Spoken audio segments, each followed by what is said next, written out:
کانوں میں آوازیں آتی ہیں اور دونوں کانوں میں آوازیں آتی ہیں اور شوگر بھی ان کی ہائی رہتی ہے۔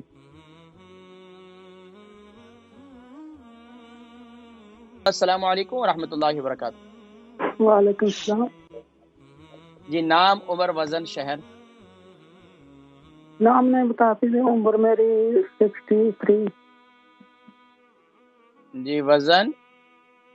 وزن 11 سٹون۔ جی سوال کیا ہے؟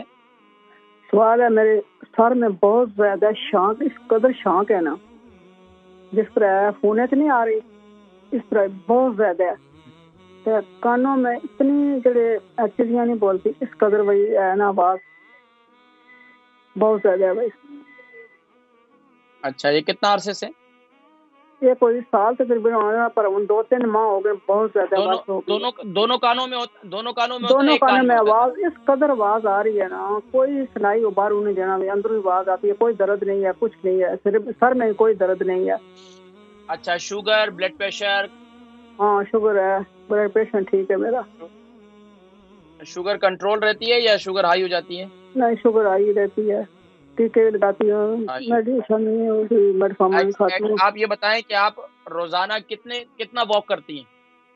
واک تو اتنا نہیں ہو سکتا مجھے، ان طاقت ہی نہیں ہے تو کیا کروں، تھوڑی سی کرتی ہوں، ٹھیک، چلے آدھے انشاءاللہ میں گھنٹے ذکر میں۔ کرتا ہوں انشاءاللہ، ٹھیک ہے۔ احمد جی ہیں، ان کی عمر 63 ہے، 11 اسٹون کا وزن ہے۔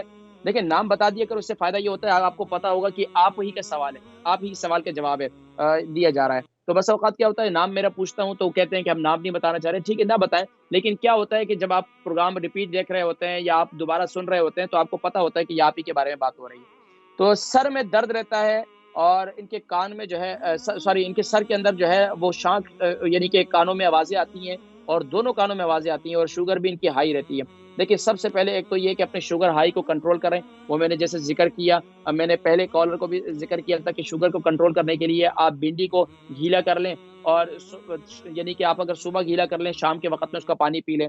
دوسرا کریلے والا جو نسخہ ہے اس کا جوس بنا لیں، اس کے اندر پاؤں کو آپ ڈبو کے رکھ دیں۔ تیسرا نسخہ جو ہے وہ میرا میتھی دانے کا ہے، اس کو کنٹینیوسلی آپ استعمال کرنا شروع کر دیں۔ چوتھا جو آپ کے کانوں کے لیے ہے تو کانوں کے لیے آپ ناف میں بھی کلونجی کا تیل لگائیں، اور ہفتے میں 2-3 مرتبہ جو ہے آپ کانوں کے اندر بھی کلونجی کا تیل ڈالیں۔ اگر کلونجی کا تیل نہیں ہے تو آپ دوسرا کام یہ کر لیں کہ یہ لہسن لے لیں، لہسن آرگینک لہسن لے لیں، 3 سے 4 توریاں تقریباً آپ ایک 4 چمچ تیل سرسوں کا لے لیں، 4 چمچ تیل سرسوں کا لے لیں، سلور کی کٹوری کے اندر اس کو خوب اچھی طریقے سے اس کے اندر آپ چھوٹے چھوٹے پیسز کر کے لہسن ڈال دیں، وہ خوب جلا دیں اس کے اندر۔ جب وہ جل جائے تو اس کو چھان کر اس تیل کو اپنے کان کے اندر ڈالیں، کانوں کے اندر ڈفیکشن ہوگا، کان کے اندر کوئی بھی پرابلم ہوگی انشاءاللہ ختم ہو جائے گی۔